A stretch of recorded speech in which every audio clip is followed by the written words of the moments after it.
Good morning प्यारे बच्चों। कैसे हो आप सब? उम्मीद करता हूँ अच्छे होंगे। एक बार फिर से आप सभी का जो है वेलकम करता हूँ आपके अपने प्यारे channel coaching with Ranjan Kumar पर। और आज हम जो है, जैसा आप जानते हो, पिछले दिनों से हम जो है ऑनलाइन क्लास शुरू कर रखे हैं। तो आज उसी कड़ी में आज हम जो है आगे पढ़ने वाले हैं। Exercise 1.2 subject math NCERT book से करेंगे और कुछ एग्जाम्पल्स, इंपॉर्टेंट एग्जाम्पल्स भी देखेंगे। चलिए शुरू करते हैं। प्यारे बच्चों, सबसे पहले हम जो है उदाहरण नंबर 6 देखते हैं। एग्जाम्पल 6, इसमें क्या कहा गया है उसको हम लिख लेते हैं। क्वेश्चंस पहले, उदाहरण 6 क्वेश्चंस में लिखा है संख्याओं 6 और 20 के अभाज्य गुणनखंड विधि से एचसीएफ और एलसीएम ज्ञात करो। ये सवाल है, हमारे पास सवाल है। क्या है? 6 और 20 के अभाज्य गुणनखंड विधि से एचसीएफ और एलसीएम निकालना है। तो इस सवाल में हम क्या करेंगे? हल सबसे पहले हम 6 का और 20 का अभाज्य गुणनखंड निकालते हैं। अभाज्य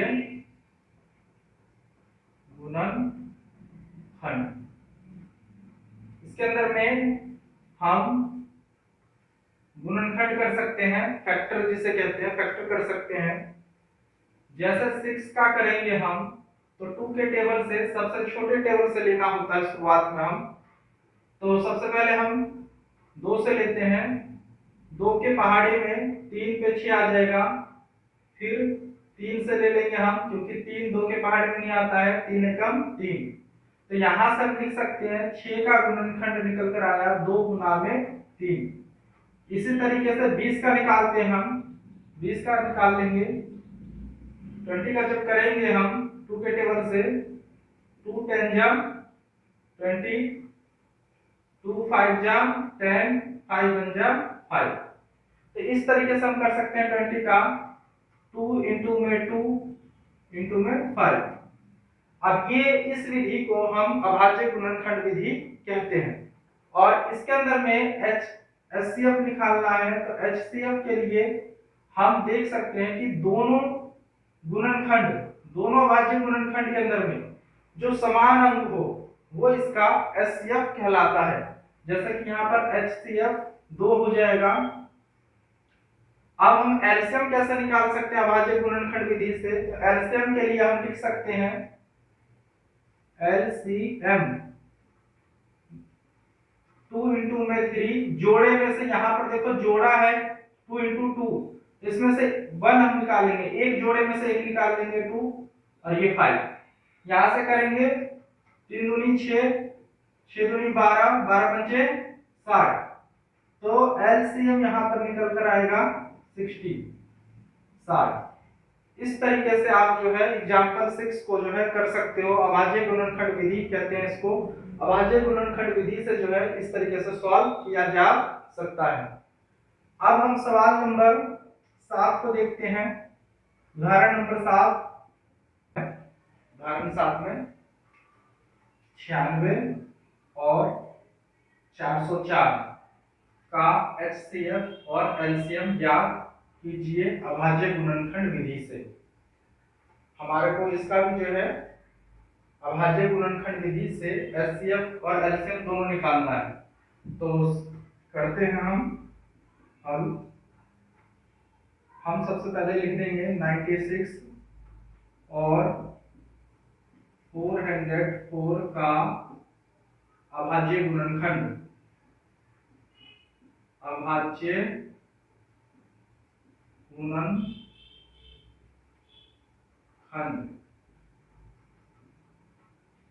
सबसे पहले हम 96 का कर लेते हैं। हम 96 का करेंगे, 96 का करेंगे तो सबसे छोटे पहाड़े यानी 2 से करते हैं इसको। 4 दूनी 8, एक जगह 16, 8 दूनी 16, 48 दूनी 96 होता है। और 2 से फिर कर देते हैं इसको हम, 2 दूनी 4 और 4 दूनी 8, 24 दूनी 48 हो जाएगा। यहाँ से करेंगे 2, 12 दूनी 24, 2 से फिर कर देंगे 6 दूनी 12 और 2 तिया 6, तो 3 एकम 3। यहाँ से इसका हम लिखेंगे 96 का अभाज्य गुणनखंड, तो 2 गुना में 2 गुना में 2 गुना में 2, 5 बार होगा ये, तो 5 बार लिख देंगे इसको हम, ठीक है, और गुना में 3। ये यहाँ से 96 का जो है अभाज्य गुणनखंड हमने कर दिया। अब इसी प्रकार से हम जो है 404 का कर देते हैं। 2 से ले लो, 20 दूनी 40, 2 दूनी 4, 2 से फिर कर देंगे इसको हम 10 दूनी 20, 2 एकम 2 और 101 एकम 101, ये पूरा खत्म हो जाएगा। इस तरीके से अगर हम करें 404 का, तो 2 गुना में 2 गुना में 101 ये आएगा। अब यहाँ से एचसीएफ निकालने के लिए आप देख सकते हो जोड़े, यहाँ भी जोड़ा बन रहा है, यहाँ भी जोड़ा बन रहा है। यहाँ से 2 निकाल लो, यहाँ से 2 निकाल लो, तो एचसीएफ हमारा हो जाएगा 2 गुना में 2 यानी 4। एचसीएफ 4 हो गया। अब इसका एलसीएम निकालना है, तो एलसीएम में से हम इसको देख सकते हैं, इसको निकाल सकते हैं सबको। एक तरीका तो ये है एचसीएफ निकालने का, जो हमने 6 वाले सवाल में किया था, उस तरीके से कर सकते हैं। दूसरा तरीका इसका जो है मैं आपको बता रहा हूं, फॉर्मूला होता है एक, यहां पे कर देता हूं मैं,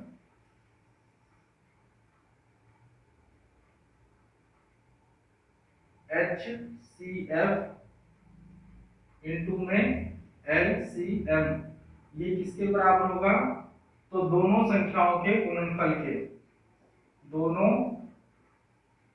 संख्याओं के गुणनफल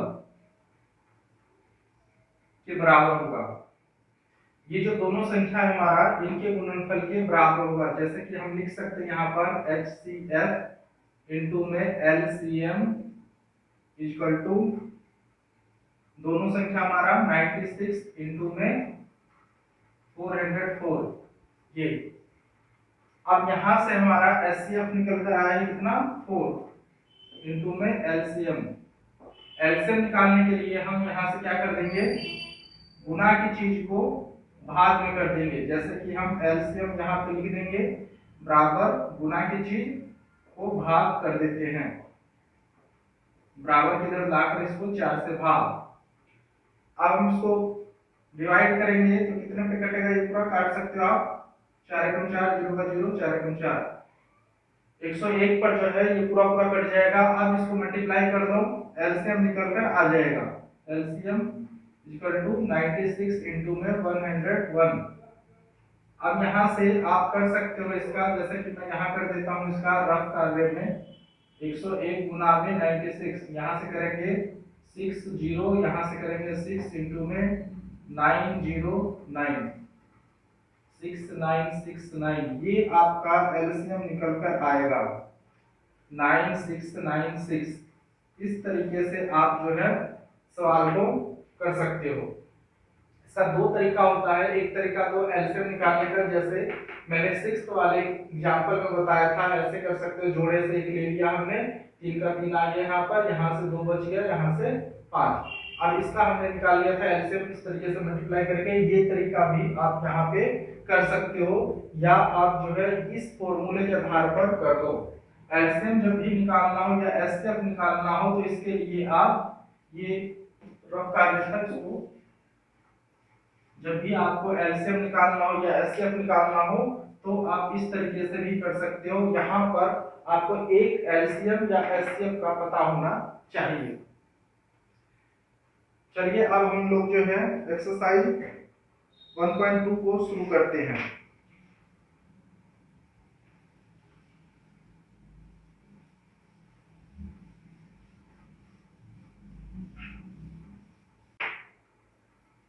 इसमें फर्स्ट सवाल है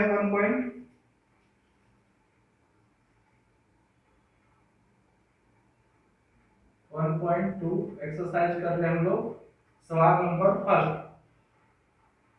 फर्स्ट है अभाज्य गुणनखंड विधि से जो है इनका जो है हमको व्यक्त करना है। मतलब लिखा है निम्नलिखित संख्याओं को अभाज्य गुणनखंड विधि गुणनफल के रूप में व्यक्त कीजिए। गुणनखंड को जो है व्यक्त करना है। पहला सवाल है फर्स्ट का ही फर्स्ट है, जैसे है 140, इसको अभाज्य गुणनखंड करना है। मतलब हमको फैक्टर कर देंगे इसका। सिंपल कुछ नहीं करना है, सॉल्व में हल लिखेंगे हम और 140 का गुणनखंड कर देंगे। सबसे पहले हम छोटे से छोटे पहाड़े से लेते हैं टेबल से।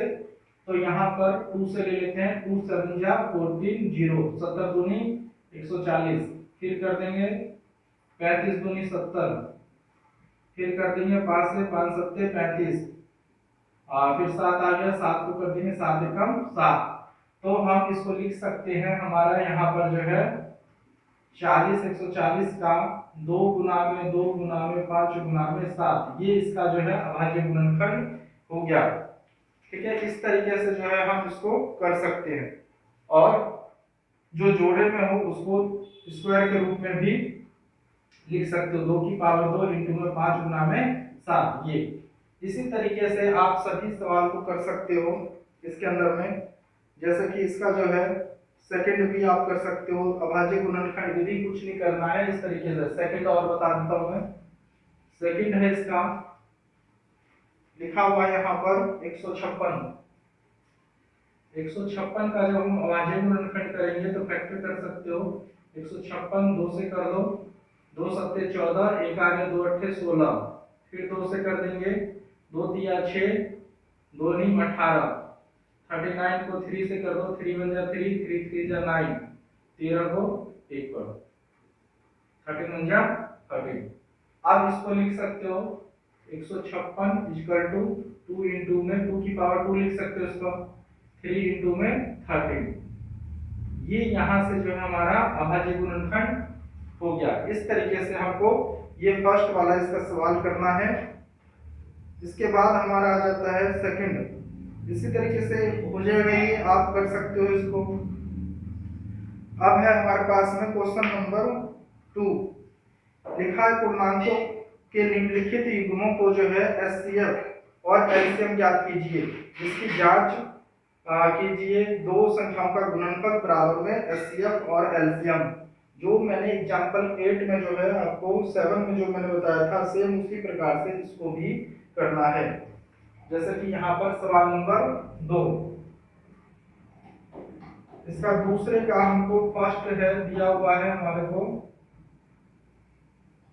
26 और 91 का हमको जो है एचसीएफ और एलसीएम दोनों निकालना है। तो यहाँ पर हम सबसे पहले करते हैं इसका अभाज्य गुणनखंड विधि बोला गया है। तो आप अभाज्य गुणनखंड विधि से कर सकते हो। 26 को कर लो, 2 कितने का आ जाएगा 13 दूनी 13, और फिर 1 आ जाएगा। 26 को लिख सकते हैं हम 2 इंटू में 13। इसी प्रकार से 91 को लिख सकते हैं हम। 91 का करेंगे तो 13 सत्ती 91 होता है, 7 एकम 7। 13 इंटू में 7। अब देखो 13 जो है दोनों में आ रहा है, इसमें भी है और इसमें भी है, इसलिए इसका HCF कितना होगा 13। अब हम इसमें फॉर्मूले का प्रयोग कर देंगे। फॉर्मूले के आधार पर कर देंगे इसको। फॉर्मूले करने के लिए मैंने आपको बता रखा है, क्या करेंगे LCM इंटू में HCF इक्वल टू दोनों संख्याओं का गुणनफल 26 इंटू में 91। ठीक है, ये तो आप रफ में कर सकते हो। मैं इधर कर देता हूँ इसको, 91 का हमने किया था, 13 7 जा 7 1 जा। तो यहाँ पर आप इसके बराबर रख सकते हो, मतलब एलसीएम इनटू में एचसीएफ इक्वल टू दोनों संख्याओं का गुणनफल 26 गुने में 51 बराबर होता है। अब यहाँ से आप इसको रख सकते हो, एलसीएम हमको निकालना है, एलसीएम इनटू में 13 और 27 इनटू में 91। अब इसको हम सॉल्व करेंगे तो क्या आएगा, एलसीएम गुणे की चीज जो है भाग में 26 इनटू में 91 बटे में 13, 13 सत्ते 91। अब इससे आगे जब हम करेंगे तो ये आ जाएगा यहाँ से एलसीएम बराबर 26 गुना में 13 ओ 7, 26 गुना में 7, क्योंकि 13 सत्ते हमने काट दिया 51, तो 7 कर देंगे गुना में, और जो आएगा गुना करने के बाद वो हमारा एलसीएम कहलाएगा। इसको कर सकते हो 26 इनटू में 7 को कर दो 13, 6 सत्ते 42 का 2, 4 आ गया, 7 दूनी 14 और 4 18, 182। ये आपका एलसीएम होगा। इसी प्रकार से जो है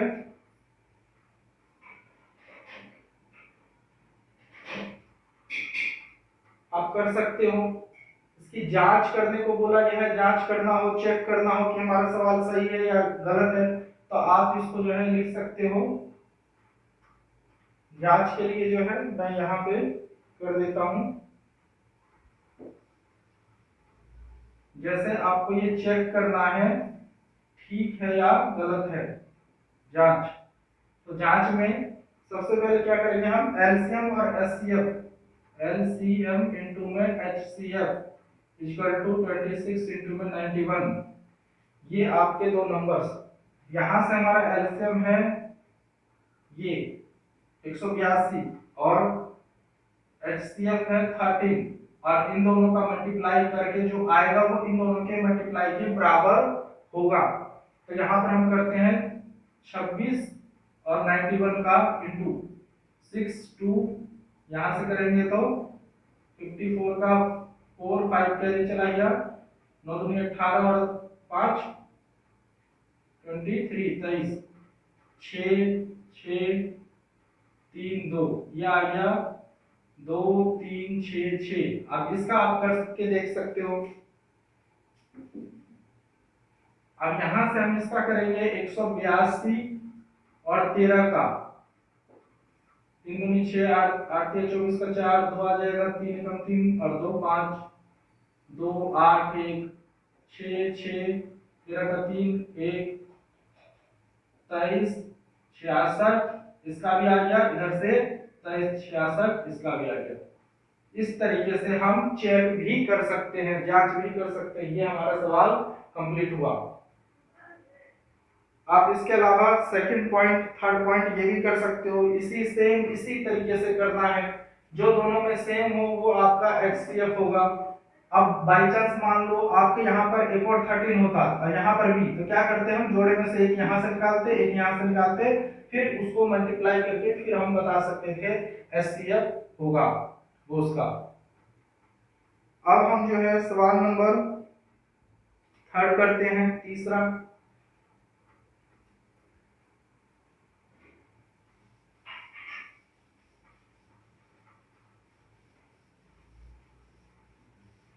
नंबर 2 का सेकंड पॉइंट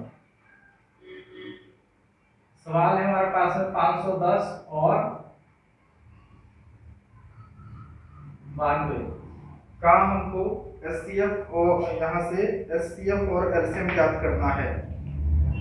तो हम सबसे पहले इसका जो है क्या कर देंगे, हम 510 का हल में हल 510 का अभाज्य गुणनखंड, अभाज्य गुणनखंड करते हैं। 510 2 से कर सकते हैं इसको, 2 दूनी 4, एक आ गया यहाँ पर 2 पंचे 10, एक आ गया 2 पंचे 10। अब इसको फिर से हम कर सकते हैं, 5 से कर दो अब, क्योंकि ये 25 5 है, 5 में 25 और 5 एकम 5। अब इसको 51 से ही जाएगा, 51 एकम 51, ये हो जाएगा। अब यहां से अगर हम 510 का रखें तो आएगा निकलकर 2 गुना में 5 गुना में 51, ये। इसी प्रकार से 92 का जो है अभाज्य गुणनखंड का लिख सकते हैं, का अभाज्य गुणनखंड। अब इसका भी कर देते हैं हम, 2 से काट सकते हैं, 4 दूनी 8, 2 छिक 12, 2 से 2 दूनी 4, 2 तिया 6, 23, 23 से कम 23, कट जाइए। अब यहां से लिख सकते हैं इसका हम 2 गुना में 2 गुना में 23। अब देखो एचसीएफ निकालने के लिए हमारे यहाँ पर 2 और 2 दोनों में सेम आ रहा है, तो एचसीएफ इसका 2 हो जाएगा। ठीक है, हम यहां से इसको एचसीएफ इसका 2 आ गया। अब इसका एलसीएम निकालते हैं। एलसीएम निकालने के लिए फॉर्मूला मैंने बताया कैसे कर सकते हैं। एक तरीका तो ये है कि जोड़े में से यहाँ से 2 निकाल लो, इंटू में 23 कर दो। जैसे एक तरीका है एचसीएफ निकालने का, यहाँ से 2 गुना में 5 गुना में ये, और फिर यहाँ से जोड़े में से 2 आ गया गुना में 23, ये। इन सबको मल्टीप्लाई कर दो, ये आपका एलसीएम कहलाएगा। दूसरा तरीका जो है उसे हम इस तरीके से भी कर सकते हैं, HCF इंटू में LCM बराबर दोनों संख्याओं का गुणनफल, दोनों संख्याओं का गुणनफल। तो यहाँ पे लिख सकते हैं हम, हमारा HCF 2 और LCM निकालना है हमको, और यहाँ से दोनों संख्या हमारे पास क्या है 510 और 92, ये। अब क्या करेंगे, यहाँ से एलसीएम निकालने के लिए गुना की चीज को भाग में 510 गुने में 92 और बट्टे में 2, गुना की चीज को भाग में कर देंगे। अब यहाँ से इसको हम काट सकते हैं, पूरा पूरा कट जाएगा, 2 चौक 8, 1 हो गया 2 छिक 12। अब हमारे पास एलसीएम इक्वल टू 510 और गुने में 446। अब इसको मल्टीप्लाई कर दो, आंसर तुम्हारा आ जाएगा। यहां से करते हैं हम 510 रफ में कर देते हैं इसको, और 46 मल्टीप्लाई कर दो, 0 0 हो जाएगा, 6 और 6 पंचे 30, ये आ जाएगा हमारे पास में 0 4 का 4, 5 चौक 20, ये आगे यहां से एलसीएम गुना करने पर 23 4 460, मतलब 23460, ये हमारा एलसीएम आ गया। अब इसका जांच भी बोला गया है, तो जांच करने के लिए जो है आप कर सकते हो, जो हमारा ये आया है इसको अगर हम इसको 2 से मल्टीप्लाई करें तो ये बराबर आना चाहिए। जैसे जांच में यहीं पे कर देता हूं, जांच भी कर सकते हो। जांच करने के लिए चेक करना हो सही है या गलत है, तो कैसे करें हम, 2 इंटू में यहाँ पे फॉर्मूला है HCF इंटू में LCM इक्वल टू किसके बराबर होगा, दोनों संख्याओं के गुणनफल के, दोनों संख्याओं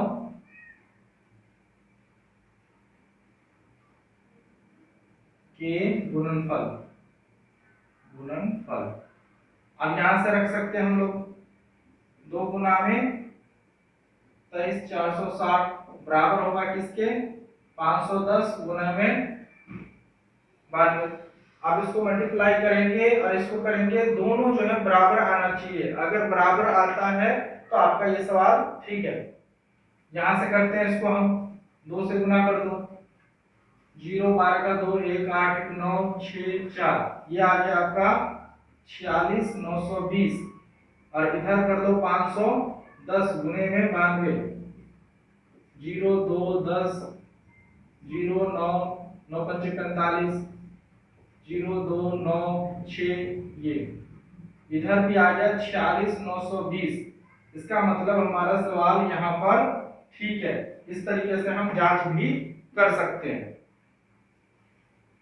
इसी प्रकार अगला है आपका थर्ड पॉइंट, ये भी आप कर सकते हो। आप जो है ये करके देखना, अगर आपको ना समझ में आए तो कमेंट में आप बता सकते हो, मैं दोबारा इसको समझा दूंगा। अब हम करते हैं सवाल नंबर थर्ड, तीसरा सवाल करते हैं। इसका लिखा है यहाँ पर, अभाज्य गुणनखंड विधि द्वारा जो है निम्नलिखित पूर्णांकों के जो है एचसीएफ और एलसीएम ज्ञात कीजिए। तीसरा सवाल हम करते हैं।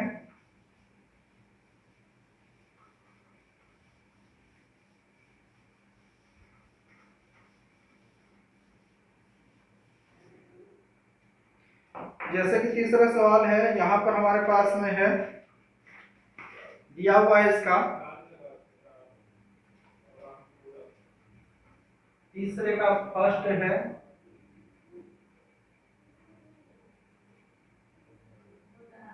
12 15 और 21। इसका हमारे को अभाज्य गुणनखंड विधि से जो है एचसीएफ और एलसीएम ज्ञात करना है। तो हम इसको लिख सकते हैं सिंपल, अभाज्य गुणनखंड विधि जो है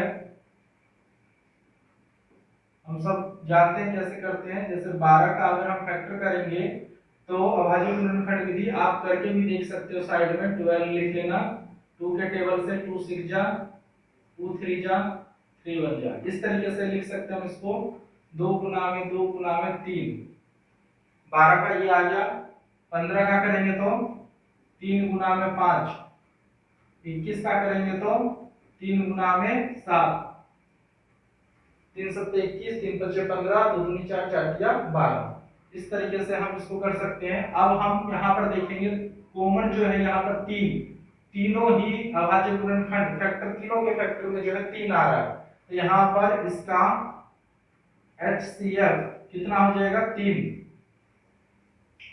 अब एलसीएम को, एलसीएम 2 की पावर 2 है, 3 यहाँ पर तीनों में है तो 3 एक बार लेना है, 5 एक बार और 7 एक बार।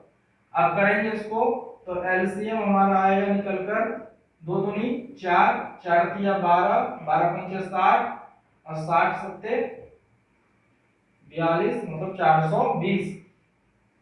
ऐसे कर सकते हो, 4 या 12, 12 पंचे 60, 60 सत्ते, ऐसे कर लो 6 सत्ते 42, 0 का 0, 420 इसका एलसीएम निकलकर आ गया।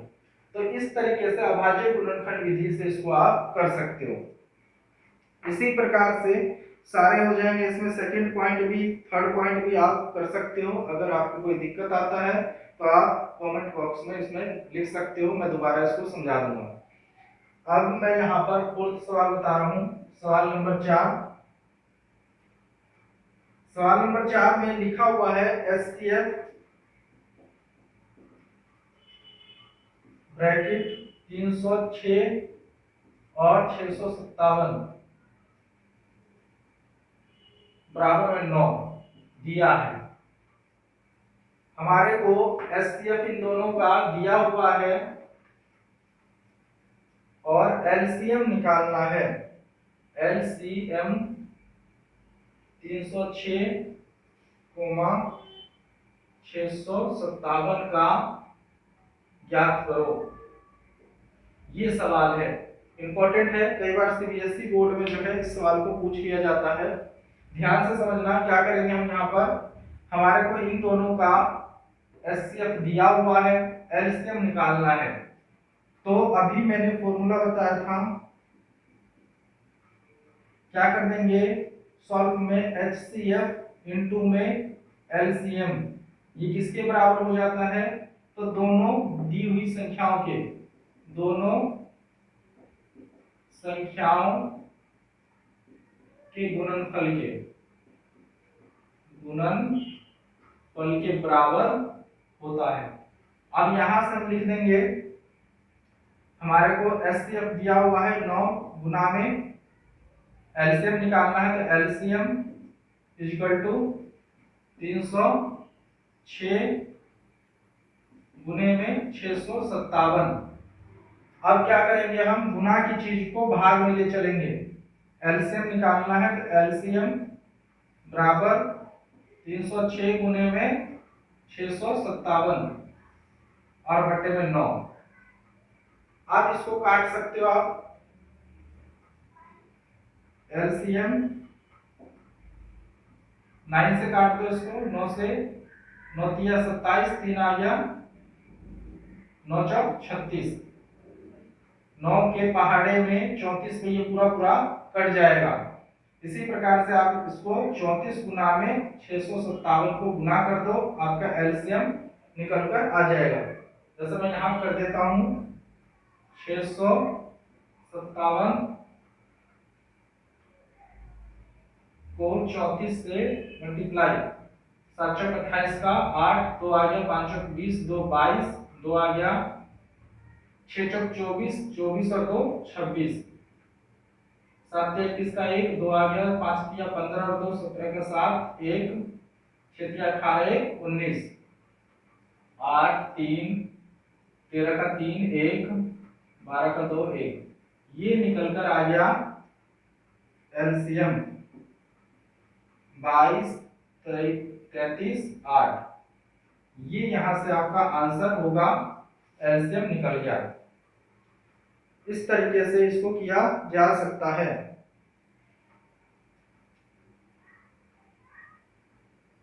आया समझ में? अब सवाल नंबर हमारे पास में जो है 5th है, इसको आप छोड़ सकते हो, कोई पेपर की दृष्टि से कोई इंपॉर्टेंट नहीं है, समझना हो तो इसको आप देख सकते हो। लिखा जांच कीजिए कि क्या किसी प्राकृतिक संख्या n की के लिए 6n अंक 0 पर समाप्त हो सकता है। ये एक एग्जाम्पल के तौर पे है, इसको आप लिख सकते हो, जैसे कि एक इसके अंदर में देख सकते हो 6 को हम क्या लिख सकते हैं,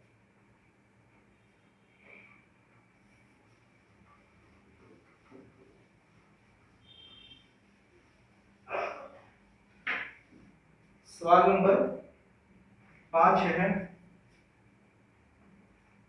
इसको हम क्या लिख सकते हैं 6 को, तो 6 को लिख सकते हैं 6n है, इसको हम क्या लिख सकते हैं, इसको लिख सकते हैं 2 इंटू में 3 हो सकता है, और पावर इनका हम n कर सकते हैं। ठीक है, तो यही हमको बस एक बताना है यहाँ पर कि हम क्या इसको लिख सकते हैं, तो हम इसमें बता देंगे लिख सकते हैं, परंतु इसका दूसरा कोई गुणनखंड नहीं होगा। ठीक है, बस इतना लिखकर बता सकते हैं, लिख सकते हैं इसका दूसरा इसका गुणनखंड नहीं होगा, बस यही लिखा जा सकता है इसको, इसके अलावा इसका गुणनखंड नहीं है। और उसके बाद सवाल नंबर 6 है, छठा सवाल। छठे सवाल में भी जो है इसमें कुछ भी नहीं है, इसको हमको बताना है कि ये नंबर से लिखा हुआ है, क्या भाज्य संख्या, कहता है व्याख्या कीजिए कि 7 इंटू में 11 इंटू में 13 प्लस में 13 और 7 इंटू में 6 इंटू में 5 इंटू में 4 इंटू में 3 इंटू में 2 इंटू में 1 प्लस में 5 भाज्य संख्याएं क्यों है, ये हमको बताना है। तो इसमें हम बता सकते हैं भाज्य संख्या क्यों है, तो इसको लिखकर खाली बता सकते हैं और ज़्यादा कुछ भी नहीं है इसमें। इसको हम बता सकते हैं कि भाज्य संख्या है ये पूरा पूरा जो है भाग हो सकता है, ठीक है ना, तो ये है, इसको आप छोड़ सकते हो, कोई ज़्यादा खास में नहीं है, इंपॉर्टेंट नहीं है। उसके बाद हमारे पास में सवाल नंबर 7 में हमारे पास यहाँ लिखा हुआ है, एक खेल का किसी खेल के मैदान के चारों ओर एक वृत्ताकार पथ है, इस मैदान का एक चक्कर लगाने में सोनिया को 18 मिनट लगते हैं, जबकि इसी मैदान का एक चक्कर लगाने में रवि को 12 मिनट लगते हैं, तो मान लीजिए वे दोनों एक ही स्थान से एक ही समय में चलना प्रारंभ करें तो एक ही दिशा में चलते हैं, तो कितने समय बाद वह पुनः प्रारंभिक स्थान पर आएंगे। मतलब हमारे को यहाँ पर सोनिया का 18 मिनट दिया हुआ है, सवाल नंबर 7 है। सोनिया का 18 मिनट और रवि का 12 मिनट। इसका हम जो है अभाज्य गुणनखंड विधि कर देते हैं, एलसीएम निकाल देते हैं, दोनों का आंसर हमको पता लग जाएगा। जैसे हम 18 को क्या लिख सकते हैं, 18 को लिख सकते हैं 2 गुना में 3 गुना में 3, 3 दूनी 6, 6 दिया 18। इसी तरीके से 12 को क्या लिख सकते हैं हम 2 गुना में 3, 2 दूनी 4, 4 दिया 12, ये लिख सकते हैं हम। अब यहाँ से हम जो है इसका एलसीएम ले लेते हैं हम, तो हमारा आंसर जो है निकल कर आ जाएगा। ठीक है ना। तो यहां से हम क्या करेंगे, 2 एलसीएम, इसका 2, यहां पर 3 और यहां से 2 और यहां से 3। ठीक है, तो यहां से हमारा आंसर निकल कर आ जाएगा 2 तिया 6, 6 दूनी 12, 12 तिया 36। तो ये 36 मिनट बाद जो है दोनों एक स्थान पर फिर से मिलेंगे, तो हम लिख सकते हैं 36 मिनट। ठीक है, तो ये इसका आंसर होगा। आपका ये 1.2 जो है एक्सरसाइज कंप्लीट हुआ। इसके बाद जो है कुछ जो है प्रमेय है, उसको मैं समझा देता हूँ। ये बहुत ही इंपॉर्टेंट पेपर में पूछ लिया जाता है, सीबीएसई बोर्ड के एग्जाम में जो है पूछा जाता है, तो हम जो है इसको करते हैं। जैसे प्रमेय है 1.4,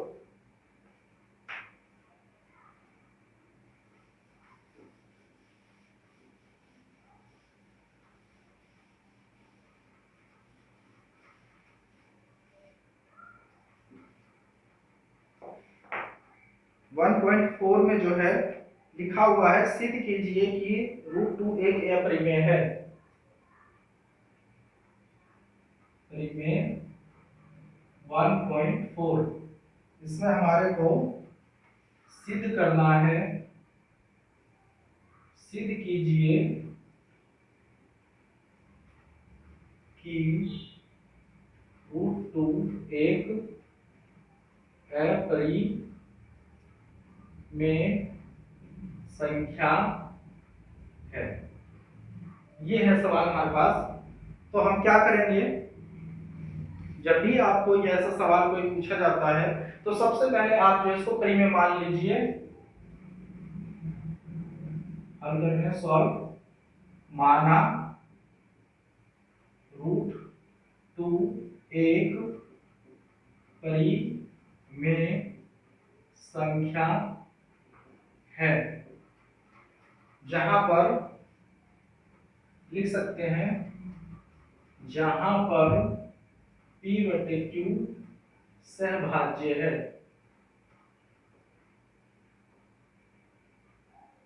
सहभाज्य है और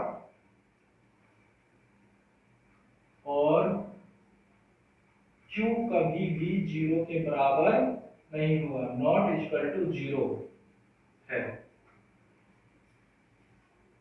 हमने इसको परिमेय मान लिया, क्योंकि सिद्ध करना है अपरिमेय, तो हम परिमेय मानकर चलेंगे। और आप लोग जानते हो कि परिमेय संख्या को हमेशा P/Q के रूप में लिखा जाता है, Q कभी भी 0 नहीं होना चाहिए। अब इसके बाद हम क्या करेंगे, हम रख देंगे इसको √2 परिमेय है तो किसके बराबर होगा, P/Q के बराबर हो जाएगा। हमको रूट खत्म करना है तो क्या कर देंगे, दोनों तरफ वर्ग करने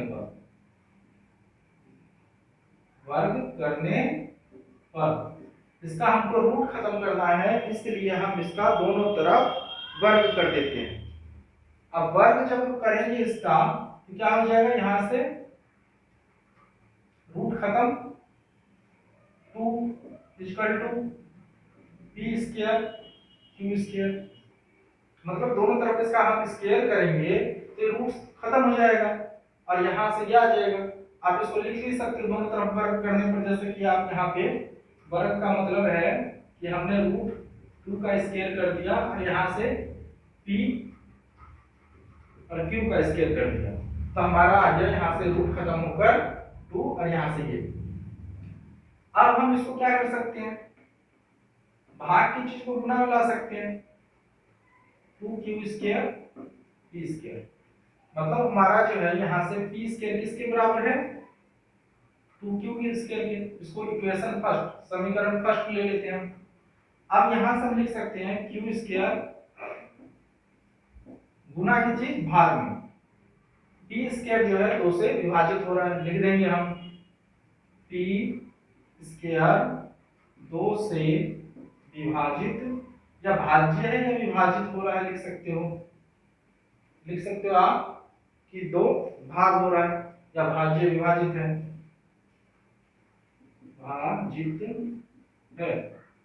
अब यहां से हम क्या करेंगे, p इक्वल किसके मान लेंगे 2 और इसके साथ संख्या के साथ में हम ABCD का कुछ भी रख सकते हैं p और q को छोड़कर, जो हमने पहले ले लिया है उसको छोड़कर।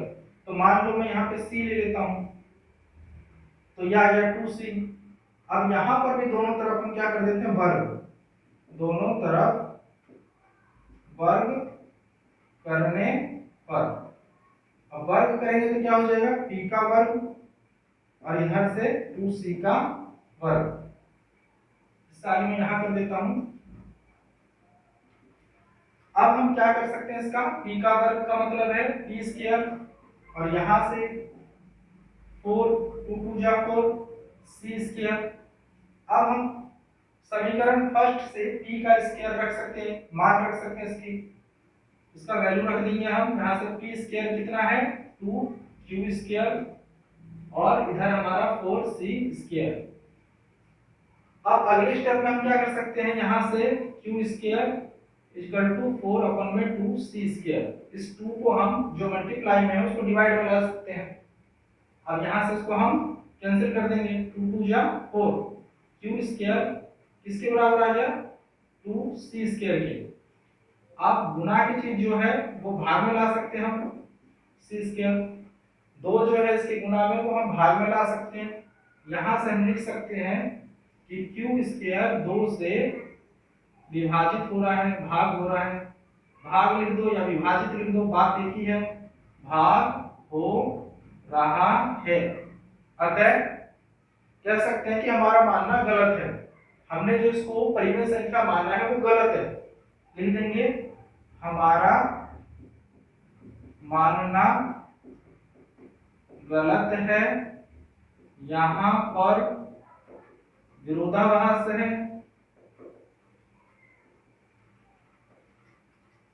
विरोधाभास है। उसके बाद लिख सकते हैं अतः √2 एक अपरिमेय संख्या है, अपरिमेय संख्या है। लो कंप्लीट हुआ सवाल। इस तरीके से आपको करना है। सीबीएसई बोर्ड के एग्जाम में ये जरूर पूछा जाता है, इस तरीके का सवाल √3 √5 √7 अपरिमेय सिद्ध कीजिए, तो हम इस तरीके से करेंगे।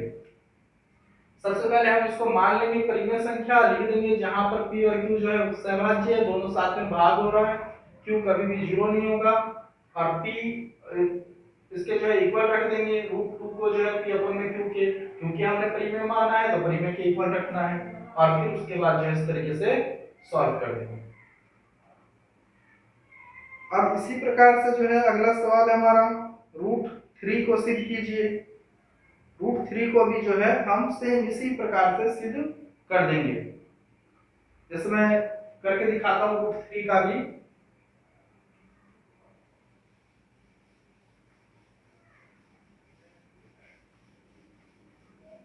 √3 हम कर देंगे यहां पर सवाल में √3 और यहां पर भी √3 सवाल है जैसे कि हमारे पास में कि परिमेय है ये हमारा 1 पॉइंट उदाहरण नंबर 9 है ये, एग्जाम्पल 9, उदाहरण नंबर 9। सिद्ध कीजिए कि √3 एक अपरिमेय संख्या है। हमको सिद्ध करना है √3 को अपरिमेय संख्या। तो इसके लिए हम क्या करेंगे, हल में माना √3 एक परिमेय संख्या है जहां पर p/q सहभाज्य है। सहभाज्य का मतलब है यहाँ पर 7 में भाग हो रहा है और q कभी भी 0 के बराबर नहीं होगा, नहीं है। और यहाँ पर हम लिख देते हैं फिर से √3 इक्वल किसको हो जाएगा, p में q के। दोनों तरफ वर्ग करने पर, वर्ग का मतलब है स्क्वायर करने पर, √3 का स्क्वायर करेंगे हम, इधर से हम p में q का स्क्वायर करेंगे। √3 का स्क्वायर का मतलब क्या है कि √3 इंटू में √3 और इधर से p स्क्वायर और q स्क्वायर। इसका मतलब है जब भी रूट में सेम संख्या हो, मल्टीप्लाई हो रहा हो, तो क्या हो जाएगा, रूट खत्म होकर संख्या एक बार लिख सकते हैं हम। 3 आ गया और इधर से p स्क्वायर q स्क्वायर। अब यहां से हम क्या कर सकते हैं, गुना की, भाग की चीज को गुना में ला सकते हैं। 3q स्क्वायर इक्वल किस पे जाएगा, p स्क्वायर के। और इसको हम मान लेंगे इक्वेशन, समीकरण फर्स्ट, समीकरण ये स्क्वायर है, समीकरण फर्स्ट। अब इसके बाद हम क्या कर सकते हैं, q स्क्वायर को ऐसे ही छोड़ सकते हैं, p स्क्वायर गुना की चीज यहाँ पर भी भाग में ला सकते हैं और यहाँ से बता सकते हैं p स्क्वायर 3 से भाग हो रहा है। इसका मतलब क्या है कि ये p स्क्वायर जो है 3 से भाग हो रहा है। यहाँ पर भाग लिख दो या विभाजित हो रहा है, ये भी लिख सकते हो। अब इसके बाद हम क्या करेंगे, इससे आगे हम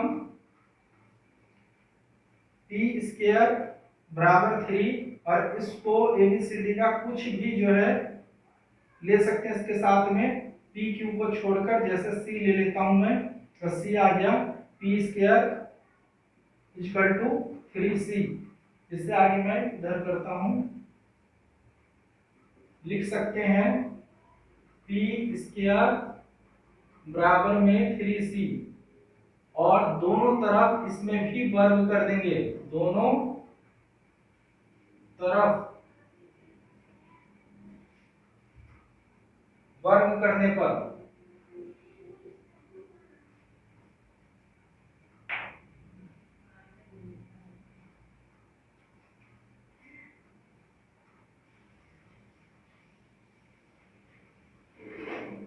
यहां से हम p स्क्वायर को हटा देंगे, p को ले लेंगे p और बराबर में 3C, दोनों तरफ वर्ग करने पर। अब इसको वर्ग करने पर p का स्क्वायर इधर से 3C का स्क्वायर, यहां से करेंगे p स्क्वायर, यहां से 3 तिया 9, 3 को 2 बार करेंगे, 3 तिया 9 C स्क्वायर।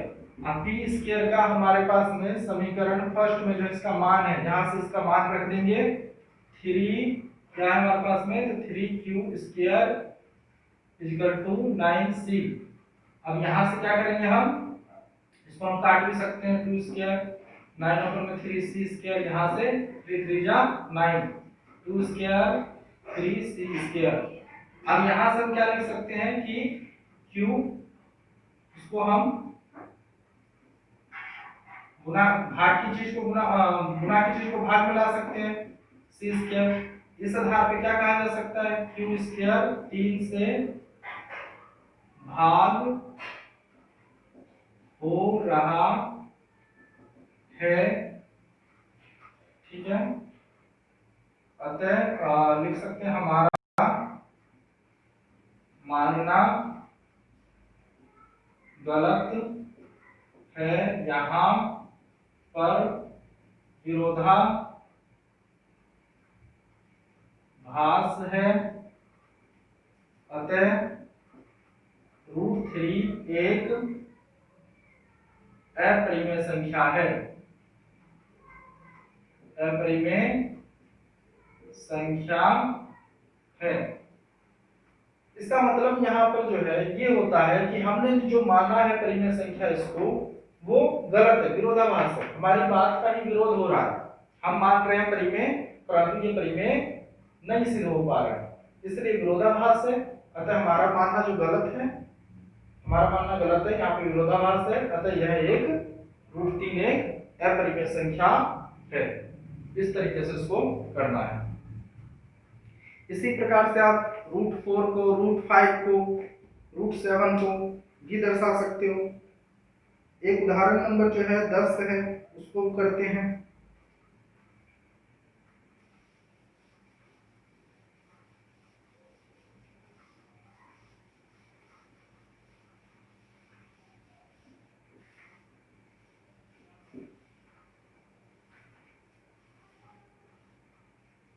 उदाहरण नंबर 10 में जो है हमारे को दिया हुआ है, सवाल है उदाहरण 10, इसमें सवाल है 5 माइनस में √3 एक अपरिमेय संख्या दर्शाना है। दर्शाइए।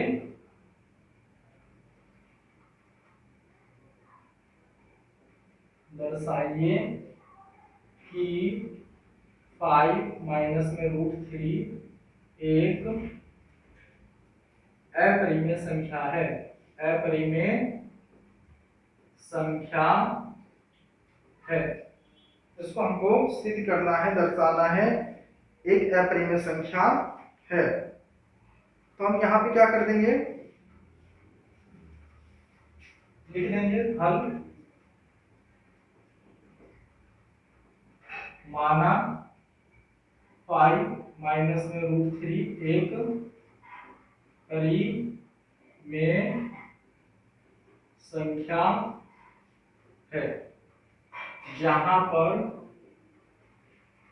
P/Q सहभाज्य है और Q कभी भी 0 के बराबर नहीं है। ठीक है। उसके बाद हम कर देंगे यहाँ पर 5 माइनस में √3 इक्वल टू P/Q। अब हम इसको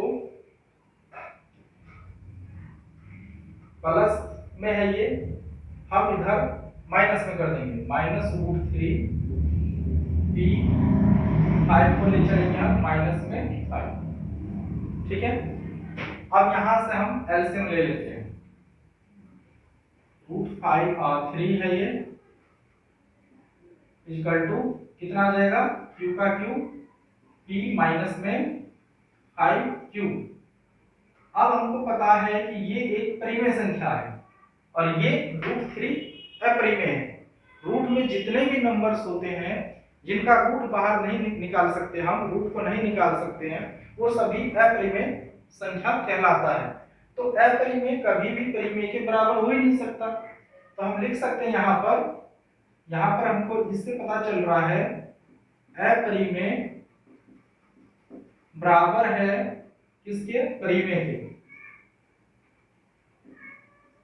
ठीक है ना, ये हमको यहां से पता चल रहा है कि अपरिमेय परिमेय के बराबर है, परंतु हम जानते हैं कि अपरिमेय संख्या बराबर नहीं होता है, नॉट इक्वल टू परिमेय संख्या की संख्या। इसलिए ये इसलिए क्या होता है, इसलिए हमारा मानना गलत है। यहां पर विरोधाभास है, अतः 5 माइनस √3 एक अपरिमेय संख्या है। अपरिमेय संख्या है। इस तरीके से इस सवाल को किया जा सकता है। बहुत इंपॉर्टेंट है, ऐसे सवाल एग्जाम में जरूर पूछा जाता है, तो आप लोग इसको सीख सकते हो। इसके बाद एग्जाम्पल जो है 11 भी है, इसको मैं बताता हूँ अभी करके।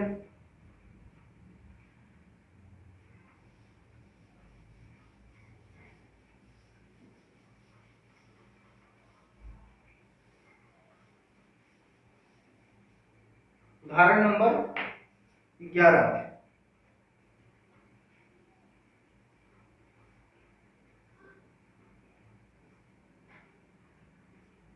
इसमें दिया है हमारे को, दर्शाइए कि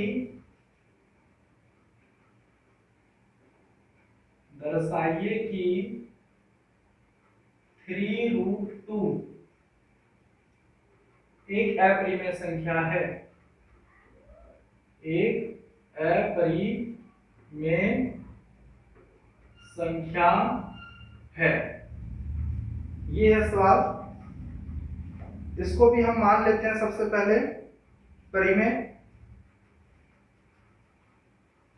हल माना 3√2 एक परिमेय संख्या है, परिमेय संख्या है जहां पर P और Q सहभाज्य हैं, सहभाज्य हैं, और Q कभी भी 0 के बराबर नहीं है। ठीक है, उसके बाद हम क्या करेंगे, 3√2 को P/2 के इक्वल कर देंगे। अब गुना की चीज यहाँ, इसका मतलब क्या है, 3√2, इसका मतलब है 3 इंटू में √2। ठीक है, तो इस गुना की चीज को हम भाग में ले जाएंगे, √2 को यहीं छोड़ो, P Q, अब इसके बदले में भी गुना की चीज को भाग में कर देंगे। अब यहां से जब इसको सॉल्व करेंगे तो √2 किसके बराबर आएगा, P, और एक फॉर्मूला होता है A/B/C। तो इसका मतलब होता है कि A/B इंटू में C, ये फॉर्मूला है, 9th क्लास में आप लोगों ने पढ़ा होगा इसको। इस फॉर्मूले का प्रयोग हम यहाँ पे करेंगे, तो ये पलट कर इससे गुना हो जाएगा, मल्टीप्लाई हो जाएगा इससे, तो आ जाएगा 3Q। अब हम जानते हैं कि ये एक परिमेय संख्या है और ये एक अपरिमेय संख्या, क्योंकि रूट में जितने भी संख्या होते हैं वे सभी अपरिमेय संख्या होते हैं। तो इस आधार पे हम यहाँ पे कर देंगे अपरिमेय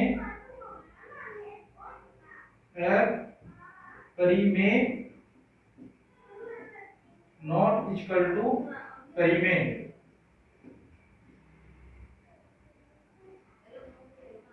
अपरिमेय संख्या भी लिख सकते हो, अपरिमेय संख्या नॉट इक्वल टू परिमेय संख्या।